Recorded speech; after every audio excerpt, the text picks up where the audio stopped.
That's exactly what they're doing.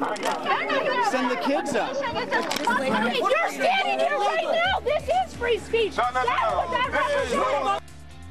Immigration Flashpoint, a California town split in two, for and against. Tempers flaring as residents on both sides of the hotbed issue face off while waiting for another round of illegal immigrants to be bussed into their community.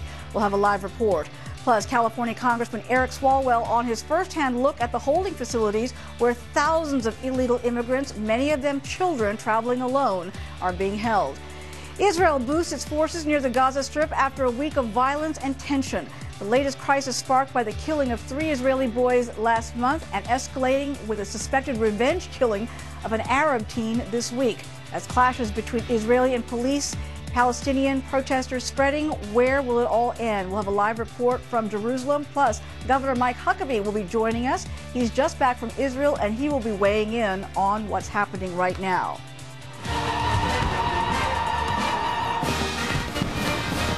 Spectacular fireworks on this 4th of July weekend as we celebrate the nation's birthday. Some stories that make you proud to be an American.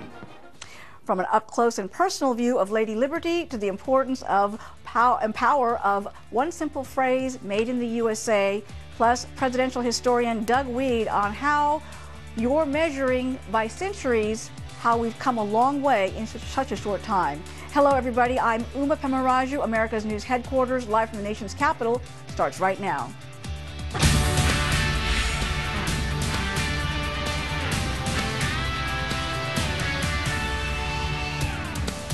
Hello, everyone. Federal authorities are saying they will not be announcing when groups of illegal women and children are being moved to new locations for their own protection.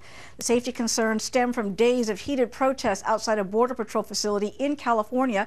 Doug McElway has the very latest on the situation. Doug? Uma, Murrieta, California has become really ground zero over the immigration battle in the U.S. after a group of protesters earlier this week blocked young illegal immigrants from disembarking from buses that had pulled up to an immigration center there. But the battle extends far beyond California. Since October, many border states, but mostly Texas, have seen a huge flood of young children, oftentimes with no parents, most of them from Central America, crossing into the U.S. The U.S. Customs believes that over 52,000 children under the age of 18 have been caught. The sheer magnitude of the migration has overwhelmed the U.S.'s ability to tend to them. Immigration officials even turned away U.S. Congressman Jim Bridenstine, who wanted to visit one immigration facility to better understand what is going on behind closed doors there. We know that many of the children are infected with communicable diseases, including measles, scabies, and lice. The president is treating the influx, critics say, with open arms. That's what makes America special. That's what makes us strong. The basic idea of welcoming immigrants to our shores is central to our way of life. It is in our DNA. We believe our diversity, our differences, when joined together by a common set of ideals, makes us stronger, makes us more creative, makes us different. We don't even know who all these people are. They come, they have no identification. Border Patrol say, we know that we're getting more than we've ever gotten from countries where there is Islamic terrorism.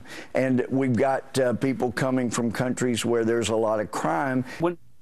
The president is planning a trip to Texas this coming week, leaving on Tuesday night. He plans to go to 3 fundraisers there, but he has no plans to visit any of those overwhelmed immigration facilities. Uma? All right, Doug, thank you very much for that update. Well, the burning question remains what to do with the nearly 50,000 undocumented children who are here and for the unknown numbers still yet to come. Well, coming up at 12:30, you will hear from a key member of the House Homeland Security Committee who just returned from a meeting with Texas Governor Rick Perry and others at the border who are trying to solve this dilemma. You'll hear from California Congressman Eric Swalwell.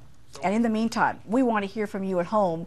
With a situation like this escalating to a humanitarian crisis, what do you think the solution is to fixing the problem at the border? Tweet me at ANHQDC or at Uma Pemaraju, and I'm definitely going to read some of your answers later in our show.